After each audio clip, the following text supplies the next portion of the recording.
அந்த கலைஞரின் மகனாக இருக்கக்கூடிய நான் சொல்லுகிறேன்,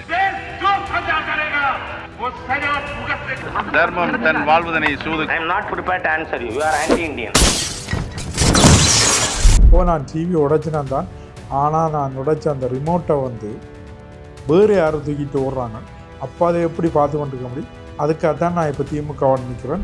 ஏன்னா நம்ம வீட்டு ரிமோட்டு, நம்ம வீட்டு டிவி.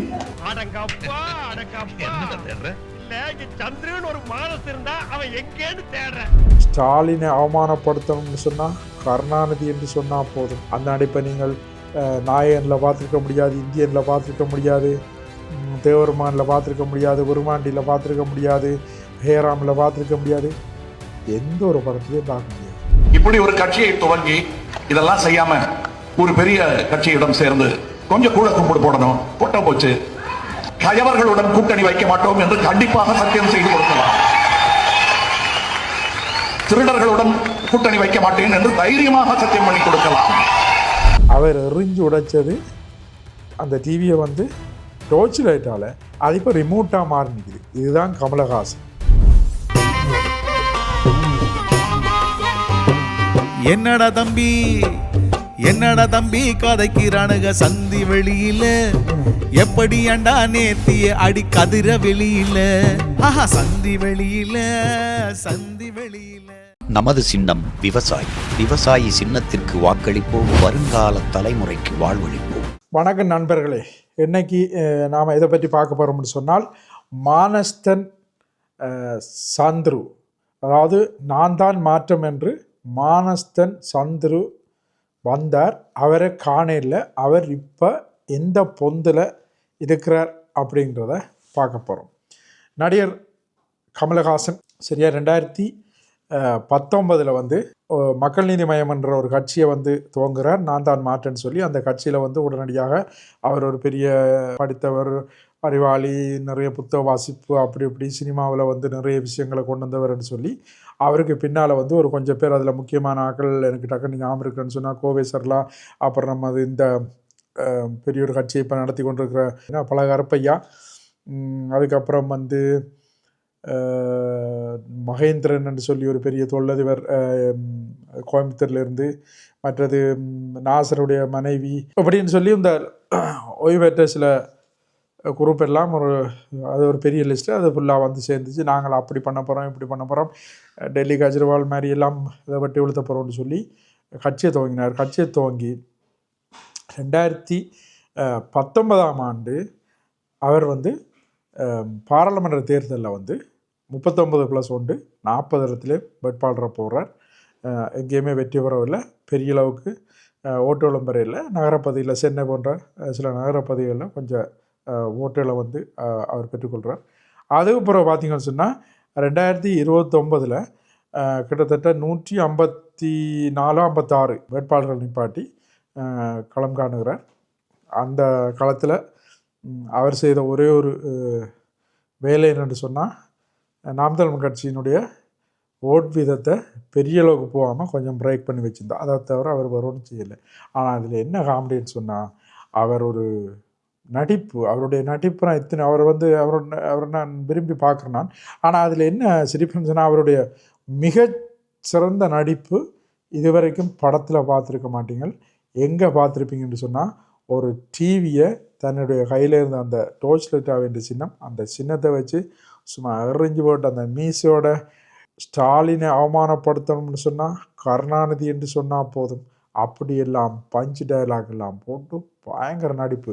அந்த நடிப்பை நீங்கள் நாயனில் பார்த்துருக்க முடியாது, இந்தியனில் பார்த்துருக்க முடியாது, தேவருமானில் பார்த்துருக்க முடியாது, உருமாண்டியில் பார்த்துருக்க முடியாது, ஹேராமில் பார்த்துருக்க முடியாது, எந்த ஒரு படத்துலையும் பார்க்க முடியாது. அந்த அளவுக்கு ஒரு சூப்பர் ஆக்டிங்கை கொடுத்தார். கொடுத்தோடனே நாங்கள்லாம் நிஜம் கமல் பயங்கரமாக பேகம் கொண்டு கோபம் கொண்டுட்டார். இனி சிக்கல் தான்டா தமிழ்நாட்டில், இந்த திராவிட கூட்டமெல்லாம் ஒளிஞ்சிருமண்டா. பிறகு பார்த்தா எலெக்ஷனுக்கு பிறகு ஆளை காண இல்லை. எங்கடான்னு பார்த்தா அவருடைய கட்சியில் இருந்த ஒவ்வொருத்தரும் கொஞ்சம் கொஞ்சமாக விலகி திமுகவை போய் சேரினோம். கடைசியாக நீங்கள் எல்லாம் போங்க நானும் பாருன்னு சொல்லி போட்டு வந்து இங்கே வந்து சேர்ந்துட்டு, அந்த எலெக்ஷனில் தான் அந்த மிகப்பெரிய நகைச்சுவை, மிகப்பெரிய காமெடி வந்து எல்லா இடம் பரவுனது. எதென்று சொன்னால் இந்த பால்காரனுக்கு சீட்டு கொடுக்குறது, பேப்பர் போடுறவனுக்கு சீட்டு கொடுக்குறது, பூர்வம் பாருன்னு எவனையும் போடுறாங்கல்ல அப்படின்னு சொல்லி ஒரு நகைச்சுவை பண்ணவன். அந்த அந்த நகைச்சுவை அந்த நேரத்தில் தான் மிக ஃபேமஸ். அது இவருக்காக உருவாக்கப்பட்ட ஒரு நகைச்சுவை தான். அது இந்த வரைக்கும் சுற்றி தெரியுது. புறவை பார்த்தீங்கன்னு சொன்னால் யாரை எதிர்த்து யாரையெல்லாம் பேசி டிவியை உடைச்சாரோ அதே கமலஹாசன் அந்த திமுக கொள்ள கூட்டத்தோடு போய் சேர்ந்து நிற்கிறார். சேர்ந்து நின்று ஒரு எம்பியும் ஆகிட்டார். ஒரு லோக்சபா சீட்டும் கிடச்சிட்டு அவருக்கு. அவர் இப்போ எம்பியும் ஆகிட்டார். இப்போ சமீபத்தில் என்னடான்னு கேட்டால் அவர் ஒரு இடத்துல பேசியிருக்கார். சேமகாமெடி என்னென்னு சொல்கிறாருன்னு சொன்னால், நிறைய பேர் கேட்கணும் டிவி எல்லாம் உடைச்சாரு கமலஹாசன் அப்படி இப்படின்னு சொல்லி. நான் டிவி உடைச்சினான் தான், ஆனால் நான் உடைச்ச அந்த ரிமோட்டை வந்து வேறு யாரும் தூக்கிட்டு ஓடுறாங்க, அப்போ அதை எப்படி பார்த்து கொண்டிருக்க முடியும், அதுக்காகத்தான் நான் இப்போ திமுகவோட நிற்கிறேன் அப்படி இப்படின்னு சொல்லி ஒரு விட்டார். அவர் பாஜகவுக்கு தான் பெரிய எதிரியாமல் அப்படியான்னு சொல்லி பெரிய காமெடியெலாம் பண்ணுறார். இதில் என்ன முக்கியமான விஷயம்டா, அவர் எறிஞ்சு உடைச்சது அந்த டிவியை வந்து டோர்ச் லைட்டால் அது இப்போ ரிமோட்டாக மாறி நிற்குது. இதுதான் கமலஹாசன். புரிஞ்சு கொள்ளுங்க, இதுதான் கமலஹாசன். இன்றைக்கு என்ன சிக்கல்னு சொன்னால், மாற்றுன்னு சொல்லி வந்தவர், அவர்கிட்ட கதை முடிஞ்சுது. இது எனக்கு ஒரே ஒரு பகுதி தான் இப்போ ஞாபகத்துக்கு வருது. இந்த கவுண்டமணி வந்து இந்தியன் படத்தில் நினைக்கிறேன், இந்த சந்துருன்ற ஒரு மானஸ்தான் இருந்தானே, அவன் எங்கேன்னு நான் இப்போ தேடுறேன்னு சொல்லி அவர் சொன்ன மாதிரி நாங்களும் இப்போ அந்த மானஸ்தான் எங்கேயாவது இருக்கிறாரான்னு பார்க்குறோம். ஆனால் எனக்கு இந்த ஃப்ரெண்ட்ஸு சொல்லினோம், அங்கே வர்ற அந்த கூட்டத்துக்குள்ளே ஒரு ஆள் இருக்குது, இந்த திமுக கூட்டத்துக்குள்ள, அது அந்த சந்துருவாக தான் இருக்கணும்னு சொல்லி. ஆனால் நானும் கிட்டத்தட்ட இப்போ நம்புகிறேன் அது அந்த சந்துரு தான். இப்போ என்ன, கமலஹாசன் திமுக அவனுடைய கொத்தடிமையாக மாறிவிட்டார். ஏன்னு சொன்னால், அவருக்கும் பசிக்கும் தான் என்ற மாதிரி ரெட் செயின் இருக்குது, படங்கள் எடுக்குது, பெரிய விளையாட்டுலாம் காட்டுது. இவ்வளவுதான் இவருடைய மாற்றம், இவ்வளவுதான் இவருடைய புரட்சி. இதுக்காகத்தான் அவர் வந்து எல்லாத்தையும் நாசம் கட்டி போட்டு இப்போ திருப்ப பழையபடி திமுகவிலவே அவர் மட்டுமில்லை அவருடைய ஆளுகளும் சேர்ந்துட்டோம். இதில் சினேகன் ஒரு பாடலாசிரியர் எங்கே அங்கே கொண்டு 2 பாடலில் அப்படி இப்படி எழுதி பழச்சி கொண்டு இருந்த ஆளையும் கொண்டு வந்து இழுத்து விட்டு இப்போ அந்த ஆள்கிட்ட குழப்பம் கட்டு போய் அந்த ஆள் பார்க்குறேன் அன்றைக்கு எங்கேயோ குளத்தில் மீன் பிடிச்சி சுட்டு தின்று கொண்டு இருக்குது. அந்த நிலைமைக்கு அந்த பாடலாசிரியரும் போயிட்டார். மக்களே புரிந்து கொள்ளுங்கள், மாற்று என்றால் அது நாம் தமிழர் கட்சி மட்டும்தான்.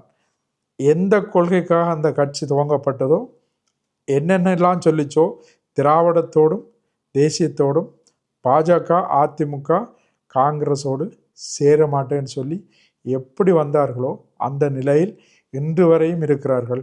இன்றைக்கு ஒரு வீடியோ பார்த்தேன், தமிழ்நாட்டினுடைய யானை குழந்தை, அது யாருன்னு தெரியும் உங்களுக்கு, இலுமினாட்டியை கண்டுபிடிச்சவர், அவர் இன்றைக்கும் இருந்து கதறார் தன்னுடைய வீடியோவில்.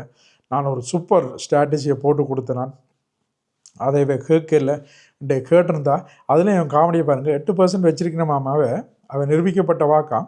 அவை எடப்பாடிகிட்ட போய் கேட்டிருந்தா 30 சீட் கொடுத்துருப்பினாம். அதில் 20 வந்துருக்குமாம். அதுவும் பாருங்கள், அதுலேயும் பன்மத்தை 30. எப்படியெல்லாம் இந்த கூட்டம் கதறுது. ஆனால் நாம் தமிழர் கட்சிக்கு பின்னால் உலகத் தமிழர்களும் தமிழக தமிழர்களும் அணிதிரண்டு இன்றைக்கு வந்து கொண்டிருக்கிறோம். இப்போ கூட்டத்தை பார்த்திங்கன்னு சொன்னால் இனியிலண்ட மிக பிரமாண்டமான கூட்டங்களாக இருக்குது. எல்லா இடமுமே ஒரு எழுச்சியாக இருக்குது. டிக்டாக் எங்கே போனாலும் இதுதான். உதாரணத்துக்கு ஒரு டிக்டாக்கில் நாங்கள் ஒரு லைஃபுக்கு இந்த இடத்த தட்டி அப்படியே தட்டி கொண்டு போனால் ஒன்று சீமானை வாழ்த்துறான், சீமானை கொண்டாடுறான், இல்லைன்னு சொன்னால் சீமானை திட்டுறான். அதை தாண்டி அரசியல் எங்கேயுமே இல்லை. அப்போ அந்த கட்சி ஒன்று தான் உண்மையான மாற்று தமிழகத்துக்கு. அதுதான் வடிவை தரும். தயவுசெய்து மக்களை புரிந்து கொள்ளுங்கள், எண்ணி பாருங்கள். எண்ணி பார்த்து 23ஆம் தேதி விவசாயி சின்னத்தில் உங்களுடைய வாக்கை அளித்து தமிழ்நாட்டை வளர்ச்சி பாதையை கொண்டு செல்லுங்கள். நன்றி, வணக்கம். நாம் தமிழர் புரட்சி. வணக்கம். நமது சின்னம் விவசாயி. விவசாயி சின்னத்திற்கு வாக்களிப்போம், வருங்கால தலைமுறைக்கு வாழ்வளிப்போம்.